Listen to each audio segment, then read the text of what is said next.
My barber gives me the closest shave. I guess he's just a cut above the rest. Hey, shh.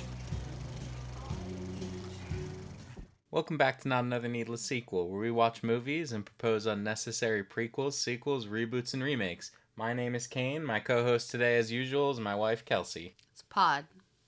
Nan's Pod. That's a James Bond thing. No. The Sweenster says it in this movie. No. It's Todd now. Sweeney Todd. And he will have his revenge. This week, we saw that revenge can be dangerous in 2007's Sweeney Todd, the Demon Barber of Fleet Street. So what do you think the story was? We have the worst boys in London. He hates how unserious I'm being. It's a terrible synopsis. It is a drama horror musical about how Sweeney Todd had his wife and child ripped away from him and he's out for revenge. So, it starts... Hold on. Was that bad? You wanted more detail? Right? No. We had this conversation? No, I want little detail. But I want talking as if you're talking to someone who's never seen the movie. So, you know, rather than Sweeney Todd, nobody would know. Like, someone who's never seen the movie would be like, well, who's that? Johnny Depp. No, a barber. Oh, okay, let me try again. Okay. So you can cut all this out, right? Yeah. Okay. So what do you think the story was? Well, don't look at me like that. Jeez. Okay. Try it again. So what do you think the story was? Why are you laughing? So what do you think the story was? Sweeney Todd is a barber, and he is out for revenge after 15 years away since the awful Judge Turpin, which he's just a judge, took his wife and daughter away and blamed him for a crime he didn't commit. Sweeney Todd arrives in London on a boat alongside a boy named Anthony that apparently saved him from, they don't really say. Somewhere in my research I read something about maybe he was in Australia. I don't know how the fuck that worked. They said he was lost at sea, so I don't know. He tells Anthony a little story about the barber and his wife, which comes out through a few little tellings throughout the movie, but just to kind of get it across here, Johnny Depp's character was a barber, and Benjamin Barker was his name. Yes, I couldn't think of his name. Benjamin Barker. He had a wife and a daughter, and a judge in the town was attracted to the wife, which led him to wrongfully accuse Benjamin Barker of a crime and get him locked away or sent away, I guess. And he's been gone for all this time, and now he's returned to deal with all that. So, this guy Anthony saved him, so he'll come back up later, but in the meantime, Benjamin Barker, who is now going by Sweeney Todd, arrives at a place called Mrs. Lovett's Meat Pies, and meets Mrs. Lovett, who serves the worst pies in London. They really do look like the worst pies in London. I wonder, like, why is she still making them? She's Because in there singing them. about how bad they are. Worst pies And also, in London. the one she gave to him was the only moldy one. There was never another moldy pie. Like, she just chose to give him a moldy pie. Yeah. Just to really get that point across. Well, also, there's, like, roaches crawling everywhere and everything, and she says it's hard to be able to get meat, even when you can afford it, because, like, they're all poor, so they don't get good quality meat, and there's this gray slop, so I just assume she's picking, like, bugs and whatever else she can to put in her meat pies, but she's never busy. Everything is dusty. And, she's smacking bugs while she's fucking cooking. A bug seems to crawl out of the pie as if she didn't even cook it. I did see that Helena Bonham Carter, or Bonham. She's your obsession. Don't look at me to pronounce the name. Helena Bonham Carter rehearsed her songs while practicing baking technique in order to perfect the quick, syncopated rhythm of the music. So you see while she's singing, like, she's smacking shit with a rolling pin, rolling out the dough, but it's all, like, on beat because she practiced that. I thought that was cool. That is cool. So he meets Mrs. Lovett, and he's going to rent the room that's above her pie shop. And it actually, I guess, is where he used to cut hair anyway. And she knew their little family. And she realizes it's him after they kind of go over the story of what happened again. Like I said, after he was thrown away, I don't know why they didn't just lock him up, What crime did he commit that they were like, well, you're exiled? Yeah, you would have thought they would have just killed him because Judge Turpin later in the movie sentences like an 8-year-old boy to death by hanging. And he's like, did he actually do it? And he's like, no, but I'm sure he did something wrong. Yeah. And it's a child. So my thought was maybe they just got him out of the way and then maybe he escaped prison and traveled for a while. Maybe. But Judge Turpin, I mean, absolute madman, sees a woman he does not know. For the first time he sees someone, he's like, that's a good looking girl. And then he just gets the cops to go beat up her husband and throw him away. Like, yeah. Psycho. But they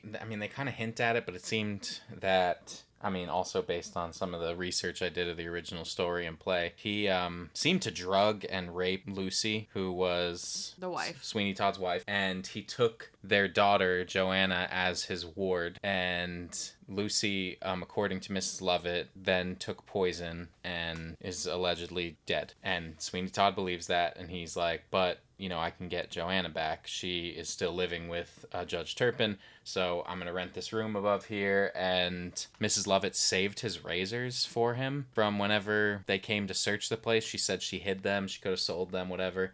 I mean, it comes up, but she's like basically in love with the dude, which is, I guess, why she saved his razors. And so he gets his razors back. He comes up with his plan. I did also see in some of the scenes where he opens his razor very quickly, it's actually a mechanical razor, and there's a button that Johnny Depp would press to have the razor open. He apparently had requested this prop department to design the razor for him because he had difficulty handling the real razors and like getting them open very quickly. I'd be hard. Like, that looks scary to try and do that. Yeah, I think mechanical is definitely the way to go. But he's going to go back to being a barber under this new name, Sweeney Todd, and he is trying to kill both Judge Turpin and Judge Turpin's like right-hand man, Beetle. In the midst of all of that, once he gets his tools back, it kind of takes a flash to Anthony, and he's walking down the street singing his little songs, and he sees Joanna through a window at Judge Turpin's house, and she's singing, and that's kind of where he falls for her. And mind you, Anthony doesn't know who Sweeney Todd is. He doesn't know it's his daughter,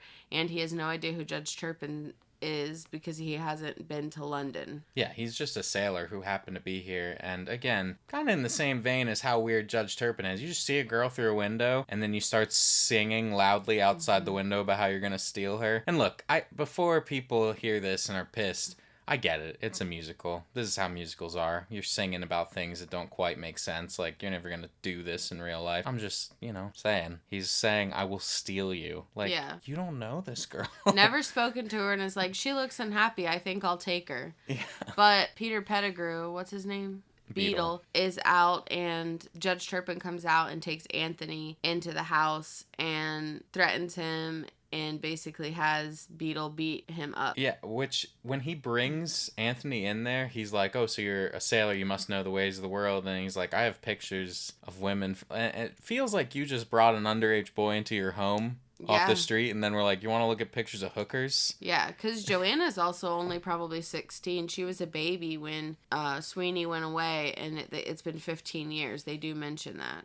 Yeah, and after he gets beat up, too, Anthony... He's like, I'll still He just goes have back you. to singing. Yeah. Like, damn. He's like, I'm still gonna get her. Meanwhile, Sweeney Todd, I guess, goes because he hears about this barber who comes in town, the Italian, and he goes to challenge him in front of the crowd. One, to, I guess get his business going, but two, it seems specifically because they knew that Beetle would be in that town square, and he could attract Beetle to seeing his skills so that he could use that to get to Judge Turpin. So he goes here and he challenges this guy, Pirelli, who is selling like a miracle hair elixir. And granted, I'd seen this movie before, but I mentioned it to you. I thought it was funny because as I was watching it again, I was like, knowing what we know now about how back in the day, the kind of shit they used to sell was always just like the craziest shit mixed together, and they would sell it as a cure-all. I was like, it's probably like piss and cocaine in there. And then that's what they do in the song. They're like, it's pretty funny because, Sweeney Todd and Miss Lovett are standing there and they're like loudly like, what's that smell? Are we standing near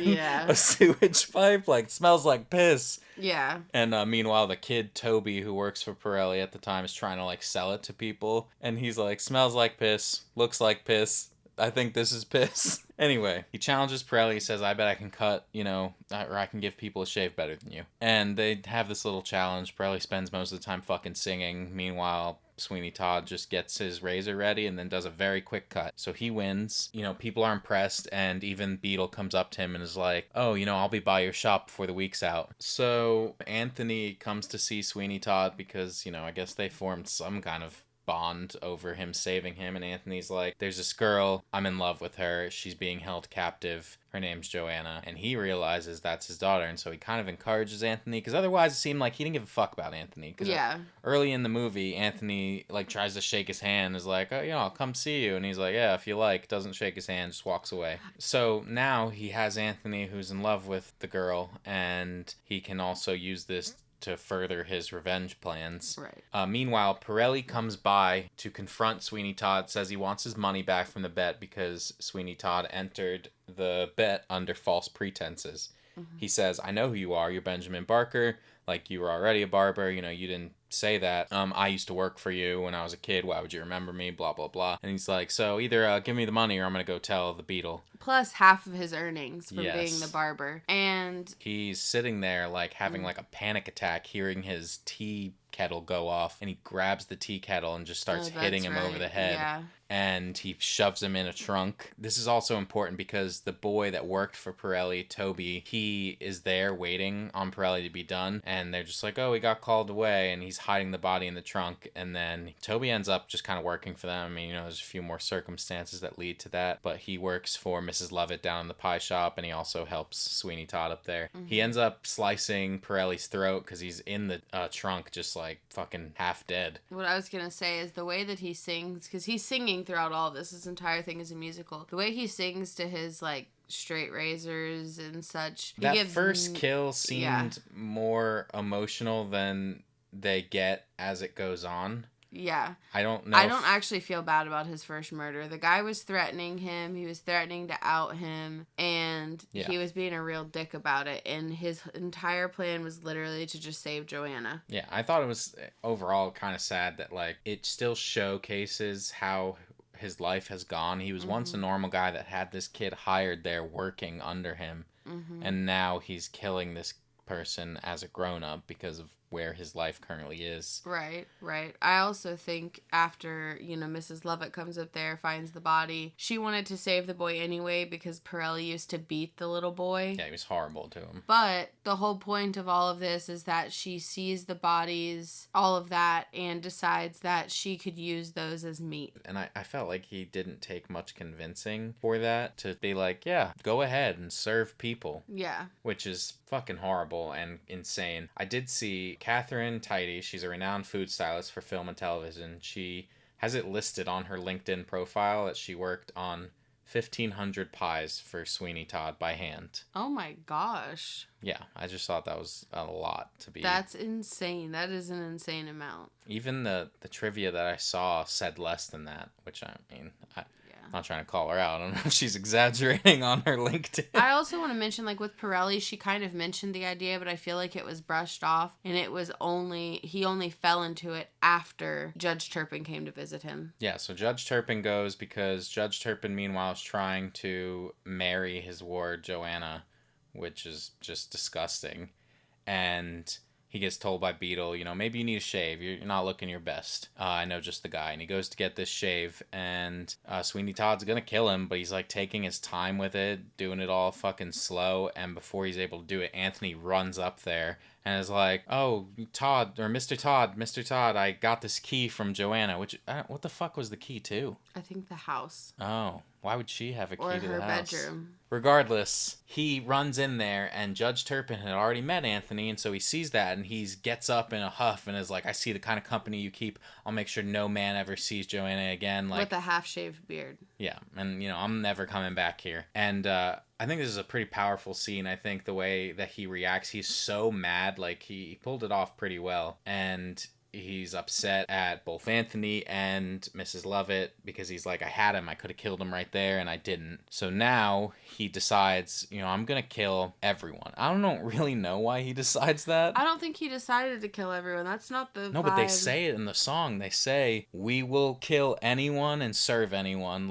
We won't. But then later on, it says that he doesn't kill people, with families. They make sure it's, somebody who isn't going to be missed or someone who no one is going to notice is gone. That doesn't make it any better. But my point being is, before all of this, Mrs. Lovett was like, we could use this, we could throw out these parts. And he does end up agreeing with her. But I feel like it was her who had to convince him. And that's where he went wrong, is when he started listening to Mrs. Lovett to help her business. I see the route you're going. He's evil and she's evil. They're both evil. Anyway, they start this little song and like this thing showing his killing spree. You know, he redesigns his chair, which in the play, rather than slicing their throat and then pressing the chair to drop them down, he presses the chair first and they just go down. And then he goes down there with the razor to make sure they're dead. And sometimes they are, and sometimes he cuts their throat. But they reverse the order, which I feel like it makes more sense this way. I think it does. I mean, it's a little more messy, I guess. Which, I mean, how do you survive that fall? Like, they're smacking that concrete head first. Mm-hmm. But he's killing everyone. Meanwhile, there's a beggar woman outside singing about the smoke coming out of the bakehouse, saying that it smells, you know, something's wrong, saying Mrs. Lovett's a witch. And that'll come up later, but she's trying to tell everyone on the street, like, do you see this? Do you smell this? What the fuck is going on? But this also leads to Mrs. Lovett's business starting to do really well. People are really loving the pies. Gross. And they're actually making money now. She's not the worst pies in London. She has like a grand reopening. What I found funny is that some of his murders he does at night in the candlelight. I wouldn't be trusting anybody to give me the closest shave I ever had at night. For real. I thought it was fucking gross. You see like a scene where she turns the sign to say that they're sold out of pies, and then somebody's walking up to get a cut and she's like, fresh supplies. Like, disgusting. Are you guys hearing this? Is anybody? I know. It's really gross. But she's, you know, in love with him. She's like telling him, you know, maybe we can like slow down on this, and like we're making good money and you don't need to worry so much about the revenge. And he doesn't care. Like, he's not even listening to her. He's just like, there has to be a way to get to the judge. In the meantime, Anthony finds out Joanna has been placed in a mental asylum. Yes, because she wouldn't agree to marry Judge Turpin, and so that's what, you know, they did with people back then. And anyone problematic just got thrown into asylums. And Sweeney Todd has a way to help him break her out. Yes, and so they come up with a plan so that he can go in there, and I mean, it's not important to get into the specifics. He does break Joanna out of the asylum, and he's supposed to run away with her. But he brings her to the barber shop to hide her in the meantime while he waits to get, I think, a boat. But things kind of all start to quickly unravel in this moment. She's hiding in the barber shop. Meanwhile, Toby, the boy that's working for them, sings a little song to Mrs. Lovett saying that he wants to protect her, and he kind of feels something is off with Sweeney Todd. Mm-hmm. He finally puts it together when he sees that Mrs. Lovett is holding the coin purse from Pirelli that apparently she got from Sweeney Todd as a gift. I don't know if that part was true or if she just said that to try and throw him off the trail, but it didn't work. She realizes he's gonna have to die. They don't outright say it, but that is like a part in the play where it's like they agree and come up with a plan to kill Toby. Right. Together. And in this, it made it seem like old girl was like maybe the one who decided it and just needed Sweeney to be the one to do it. Yeah. Because she locks him. She gets him to grind and cook the meat pies from down in the basement, and that's where he finds out that they're eating and killing people. Yeah, he finds like a thumb or something in his which pie. I was surprised that that's the first pie that had a thumb in it. Like, after all this time. But yeah. He realizes that this is all going on. He knows the truth, and he can't get out of the room, seemingly. But meanwhile, a beetle shows up to investigate the reports of the smoke smelling coming out of their bakehouse, and he kills him. It doesn't even show the death. He just, he tricks him to come upstairs, kills him, and his body goes down there with Toby's. Toby's still freaking out. Lucy, or I guess I should say the homeless woman outside that had been complaining, goes up there to see what happened to Beetle. And Sweeney Todd catches her and slices her throat quickly because he hears Judge Turpin coming, drops her down the hole. Judge Turpin gets there because earlier in the film, Sweeney Todd wrote a letter and had Toby bring it to Judge Turpin that said, hey, meet me here, like, I know where Joanna's gonna be. Right. And he came to find out, and he convinces him to get a shave because he said Joanna has changed her mind. Yeah, and she's on her way. And he's very excited about it. Yeah, and he kills him. It's a dramatic, emotional kill. Like, he's not just a quick slice, he's stabbing him in the throat. He's got blood all over him. Yeah. But for the murder of Turpin, Joanna has been hiding in the But in the Joanna is trunk. dressed like a man because Anthony was trying to keep her hidden, and he's gonna kill her. He's like, everyone needs a shave, and then for no reason at all, he's just like, forget my face, because he hears Mrs. Lovett screaming downstairs, and I said this to you during the movie, but I feel like he could have just like he quickly slashes necks. Yeah. He should have just done it, except for it was for the plot that they couldn't do it. Yeah. He runs down there, and she was screaming because Judge Turpin was fucking half alive. I don't know how. I guess because he fell on a pile of bodies, this fall was a little softer. But then he eventually just died, like, on his own, because he bled out of his neck everywhere. Yes, and so they're both down in the bakehouse, and, he's got a pile of bodies there because quickly they've just racked up in this last, 10 minutes. Mm-hmm. And he's like, all right, I'm going to help you with this. Just open the fucking oven. She's like, he's like, open the damn oven. And when the light of the oven shines, he sees that the homeless woman that I've been talking about is actually Lucy, his wife. And she just had poisoned herself. But he's mad because Mrs. Lovett knew the entire time who Lucy was. She's been kicking her out of the store the whole movie. She's known that it was Lucy the whole time. She knew that although she poisoned herself, she survived and didn't tell Sweeney Todd. Yeah, and so she claims, oh, it's because I love you, and she says some shit like, I could be twice the wife she was, which I was like, crazy thing to say to a man that just found out that his wife was alive that you've been lying about, to then insult his wife. Yeah, Mrs. Lovett, I wouldn't forgive her either. Yeah. But he kicks her into the furnace where the pies bake and she burned. No. He dances with her into throwing her into the furnace. Yeah, I would do the same. Well, first of all, I also said, what the fuck temperature are those pies cooking at? Because he threw her in there and she was immediately Darth Vader. Yeah. So he's sitting there now holding the dead wife, holding the body of his dead wife, Lucy. And he starts to sing the opening song, Just a Barber and His Wife. Yeah, and then Toby, I guess, was hiding in the fucking drainage hole, which is disgusting. He climbs out of there and slices his throat with the razor, and it just ends.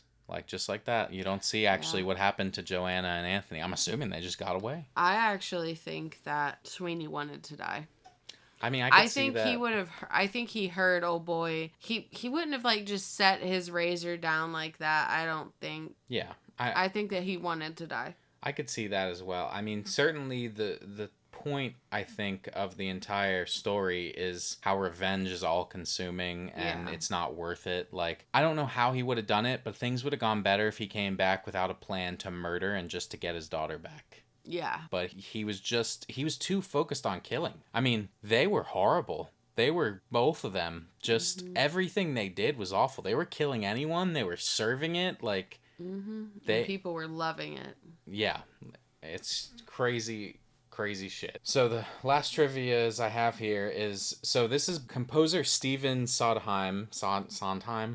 He wrote the original 1979 musical based on Christopher Bond's 1973 stage play, and he's supposedly very protective of his work, but in a 2007 interview, when speaking about the film, he stated, "My reaction to the film is unlike all musical movies. In fact, I'd say all the movies made from stage musicals that I've seen, this is really a movie based on a musical. This is not simply, as all the others are, a film of the stage musical." Which I thought was an interesting thing to say. I can't think of any musical I've seen where I then saw the movie. But I do think a lot of musical movies are presented, I mean, if they're already a stage play, they're presented as, this is just a filmed version.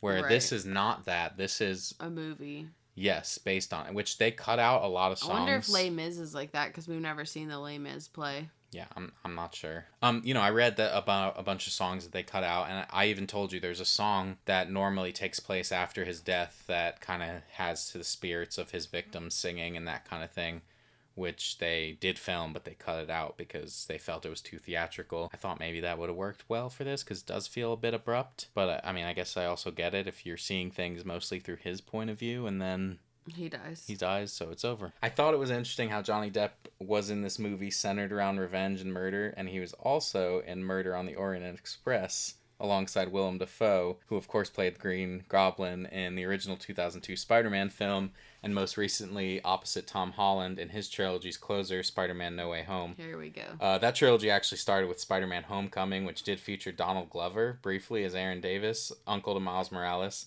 Donald Glover, of course, you may know, starred in the TV show Community, which featured him wearing Spider-Man pajamas, and the comic book writer Brian Michael Bendis has described that scene of Donald Glover in the Spider-Man pajamas as one of the major inspirations for the creation of the character Miles Morales. Donald Glover even voiced Miles Morales in Disney's Ultimate Spider-Man cartoon series, as well as appeared as Aaron Davis yet again in Spider-Man Across the Spider-Verse. So as you can see, Spider-Man and Donald Glover go hand in hand. Oh my god, we haven't heard that one in a while. I don't know what you mean. What'd you rate it? I rated it a 4 out of 5. I gave it a 4.5. That shit was good. I do really like it. I did complain that I think the blood doesn't look so great, but it is an older movie. Yeah. Okay, you ready? I was born ready. So we're doing Johnny Depp's characters that he's played versus Alan Rickman's characters that he's played. Ooh, so okay. you're going to pick 1 through 5 for Johnny Depp, and then 1 through 5 for Alan Rickman, and we're just going to go head and head with that. So for Johnny Depp, 3. that's Grindelwald. And For Alan Rickman, 5. that's Judge Turpin. I think we obviously Grindelwald. Grindelwald, for sure. Okay. All right, pick for Johnny Depp. 2. That's Jack Sparrow. And Alan Rickman, 3. that's Hans Gruber. Ooh. Could Jack Sparrow survive what happened in the fucking tower? Here's the thing. If you're talking what happened in the tower, possibly so. But if you're talking just Jack versus Hans, Jack the whole way. Like, what did Hans really do? Like, he had people do it for him. Well, he had a gun. So. Yeah, but so does Johnny Depp. Did you not see him, like, dodging the bullets, like, in Pirates? I'm saying that they both kill each other. I can live with that. Okay. Johnny Depp. 5. That's Officer Tom Hansen from 21 Jump Street. Okay. And Alan Rickman. 2. That's Marvin, the robot from Hitchhiker's Guide to the Galaxy. Or the depressed robot. I think... Who's gonna fucking win this? I mean, he is a robot, but he's also, a depressed robot. I think Johnny Depp wins because he could just unplug the robot or whatever. The you robot can't is unplug sad. him. The robot's sad. He could find a way to get him some drugs. Or just and convince kill him to die. Yeah. Okay, Johnny Depp. 4. Willy Wonka.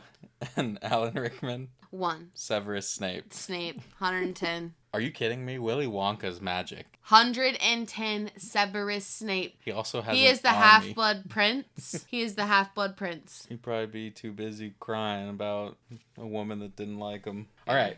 What we have left for Johnny Depp is Sweeney Todd versus Ronald Reagan, which Alan Rickman played. Sweeney Todd.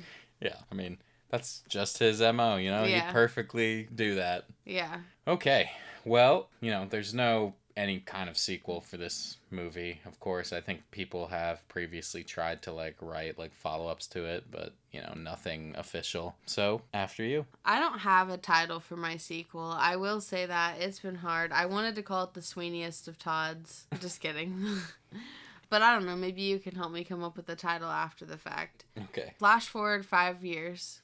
Joanna and Anthony are on a boat leaving London. Blood is seen on Joanna's face. The movie will be unfolding the last 5 years as well as show their new future together. It starts with Joanna figuring out the man with blood everywhere was her father as she recognizes the knife and then finally recognizes the picture because she was so young when it all happened. When she first looked at the picture in the movie, she didn't know. She finds him in her mother's body. Anthony then finds her and, realizes what everything has happened. As the news comes out that Turpin is dead, the public is upset about it, but Joanna convinces Anthony to stay. After all, nobody really knows she is still alive or who she is, for that matter. They just knew that he had a ward. They never knew who. 4 years have passed, and Joanna has opened her own salon, while Anthony helps out around town and does sailing work, boat work. Anthony starts to notice that Joanna acts strangely compared to previously. We then see Joanna looking at her father's old barber's knives, and they have been speaking to her in his voice. Benjamin appears, or her dad, Sweeney Todd, appears, and you see him, but no one else can see him. And she finds out the truth of the entirety of the story. I feel like Sweeney Todd, it's just Judge Turpin decided he wanted her in that, but it would have taken police officers, everybody to be involved. So she's going to exact revenge and finish his quest to kill everyone that was involved with destroying their family, and not just Judge Turpin and Beetle. She starts murdering those who helped Turpin take her mother and put her father in jail. After murdering all of them behind Anthony's back, people are starting to become suspicious. She convinces Anthony to run away, and he agrees as he likes life on the water. Once they're in the boat, she tells him everything. He is a little bit taken back but needs some time to process. He agrees with her in that, exacting revenge if her father told her to do that, but he's also mortified that she could do such a thing. She's told him about seeing her dad and him and them talking to each other and how she's brought his razors with her. He tries to get her to stop all of the killing and she wants to stop. She's like, I'm just done. This was only to exact revenge, and now that we're gone, we can have our life. While sailing and on the boat, different crew members start to turn up dead. Anthony eventually puts together that she just can't stop and she's fully evil and knows what he must do. Once they stop at the next place, after the remaining crew members leave the cabin, he kills Joanna, and as she dies in his arms, she reveals she is pregnant. With this news, he realizes that he cannot go on, feels guilty for killing her, and kills himself. Damn, Anthony. Sometimes you look at a girl through a window and fall in love without knowing anything, and then she's a psychopath. Basically, yeah. Jesus. Sorry, that was pretty dark. I liked it. I think I actually did read where somebody wrote a follow-up that they were trying to do, which, again, nothing official that I read. But, yeah. Where it was like his ghost was possessing different people. Maybe, like, just kept it. I almost thought of the knives like Jumanji. You know Yeah. how you can hear them come? But also, once you exact your family's revenge or whatever, they may not ever speak to anybody again. I also imagine Toby being in the movie somehow because he didn't die. And he's the one who actually killed her father. Yeah. Which I think is why 4 years need to pass, so he'd be a little bit older if you were to kill him. But I didn't put him in because I was like, I'm not about, like, killing kids either. I could see that. So I called mine Barber, which I don't, I struggled with the name. That's what I'm saying. The title is so hard. I didn't want to call it Sweeney Todd 2. That sounds dumb. Yeah, Sweeney Todd 2 sounds dumb. I can't just call it like... I almost thought about doing like Joanna, Sweeney Todd 2, Joanna's Revenge. Like, really that just gives it away. I wanted to call mine Demon, but I felt like it sounded like it was a fucking, like a shitty horror movie. Well, And, I mean, obviously mine, you'll hear, it can't be called 2. Alright, so taking inspiration from, of course, Sweeney Todd, the Demon Barber of Fleet Street, and American Psycho, this film would take place in the modern day following an unnamed actor, and the reason I left this character unnamed is not just because I couldn't think of anything. Like, I think it plays towards kind of how the story goes, which you'll see. But the whole time, I'm just going to call him Actor. Okay, so the actor has been cast as Sweeney Todd in a local play being put on. The actor is initially delighted as this is his first big break and begins studying and rehearsing day in and day out. As they get closer to their opening day, they begin to stress about their performance as they have made a few mistakes during rehearsals. The actor starts losing sleep over this, and their home life changes as they struggle with their mental health, leading to their wife taking their child and leaving their home. The actor continues to struggle as he argues with his castmates, director, and his wife. Eventually, the actor discovers his wife had been cheating on him with his understudy, leading to a confrontation that causes his director to fire him. The actor is determined to win back the part as he feels it's all he has left, and if he just continues rehearsing alone and studying the character on opening night, if he brings a masterful performance, he will be put back on stage last minute. Over the course of a few days, the actor demands his wife allow him to visit his child, and she denies him until the actor shows up at her door and slashes her throat, running away immediately after. Struggling with what they've done, the actor begins to blame the understudy for everything and breaks into the understudy's dressing room, where the understudy was keeping the Sweeney Todd costume, as well as a real straight razor for inspiration. The understudy arrives for rehearsals and finds the actor dressed as Sweeney Todd and argues with him until the actor slashes his throat and is seen dragging the body out. We see the actor show up to meet with the director the following day to ask to come back and bring the director a pie to apologize. Ugh. When the director apologizes to the actor and says they cannot allow them to return and they need to focus on finding the understudy, the actor slashes the director's throat. In the final act of the movie, we see the opening night of the play. The cast seems frantic as they are getting ready, but the show goes on, and the actor, looking unrecognizable and still dressed as Sweeney Todd, joins the cast on stage to perform the play. At the end of the play, we see the cast bowing together, and as the actor peers into the crowd, he sees the director sitting in the crowd, leading us to wonder what was real. Ooh, I like that. I think it went with like a revenge theme and like a, insane thing. Yeah, and now it's the other way. It's a movie about a play trying to be made instead of a movie of a play. Or like Sweeney Todd, a adaptation of a play. I think something like you were saying with the play, like when we watched Les Mis, you really liked the movie, but you're like, it's way too long because it's the exact play word for word, just in a movie. And West Side Story does the same thing. I never saw West Side Story, but yeah. I kind of figured that really by the end of that movie, it would be that he didn't kill anyone. Like, if I could sneak in, like, some kind of way of showing that actually his wife and the understudy went away on a trip instead of doing the play, and that's why they weren't there, and he was able to get the part back. I don't know. But yeah. All right. So, thank you so much for listening. We do so appreciate it. If you want to talk movies with us, you can find us on TikTok, Instagram, Letterboxd, Threads, and Twitter. We are Nanspod everywhere. If you'd like to vote on whose sequel idea was the best, come by our YouTube channel for the polls, or let us know your idea across our socials with a comment, tweet, or you can reach us at needlesssequel@gmail.com.